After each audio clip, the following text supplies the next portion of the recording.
Hello friends, welcome to JC డిటెక్ YouTube channel. Friends, ఈరోజు మన video వచ్చేసి కస్తూర్బా గాంధీ బాలికల విద్యాలయంలో ఖాళీగా ఉన్నటువంటి అకౌంటెంట్ మరియు ఏఎన్ఎం పోస్టులకు కాంట్రాక్ట్ విధానంలో భర్తీ చేయడానికి ఒక ప్రకటన అనేది జారీ చేశారండి. ఈ యొక్క పోస్టులకి మహిళా అభ్యర్థులు మాత్రమే అర్హులని, ఇంకా ఈ యొక్క పోస్టులకి స్థానికులైన వారు అప్లై చేసుకోవాలని చెప్పి కూడా ఇచ్చారు. స్థానికత అనేది ఏ విధంగా నిర్ధారిస్తారంటే 1 నుంచి 7వ తరగతి వరకు చదివిన స్టడీస్ సర్టిఫికేట్ల ఆధారంగా స్థానికతను నిర్ధారిస్తారని చెప్పి ఇచ్చారు. ఇంకా ఇక పోస్టులకు అప్లై చేసుకునే మహిళల వయసు 18 నుంచి 45 సంవత్సరాల వయసు ఉండాలని చెప్పి ఇచ్చారు.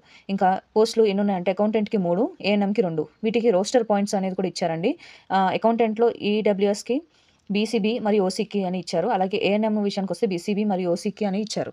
ఇంకా అకౌంటెంట్ పోస్ట్కి అర్హత విషయానికి వస్తే కామర్స్ డిగ్రీతో పాటు certificate course in basic computer స్కిల్స్లో ఉండాలని చెప్పించారు. లేదా బీకామ్ కంప్యూటర్స్ చేసిన వాళ్ళు ఈ యొక్క పోస్ట్కి అర్హులని చెప్పించారు. ఎవరైతే పోస్ట్ గ్రాడ్యుయేట్ చేస్తారో వాళ్ళకి ప్రాధాన్యత ఇవ్వబడుతుందని చెప్పి కూడా ఈ యొక్క నోటిఫికేషన్లో మెన్షన్ చేశారు. ఇంకా ఏఎన్ఎం పోస్ట్కి అర్హత విషయానికి వస్తే ఇంటర్మీడియట్తో పాటు ఏఎన్ఎం ట్రైనింగ్ సర్టిఫికేట్ కలిగిన వారు ఈ యొక్క పోస్ట్కి అర్హులని, అదేవిధంగా జీఎన్ఎం కోర్స్ లేదా బీఎస్సీ నర్సింగ్ గలవారు అప్లై చేసుకుంటే వాళ్ళకి ప్రాధాన్యత ఇవ్వబడని చెప్పి కూడా ఇచ్చారు. సంబంధించిన అప్లికేషన్ ఫామ్లో ఎలా నింపాలి, ఏమేమి డాక్యుమెంట్స్ అనేవి అటాచ్ చేయాల్సి ఉందో ఆ డీటెయిల్స్ సంబంధించిన పూర్తి వీడియో అనేది నేను చేస్తున్నాను.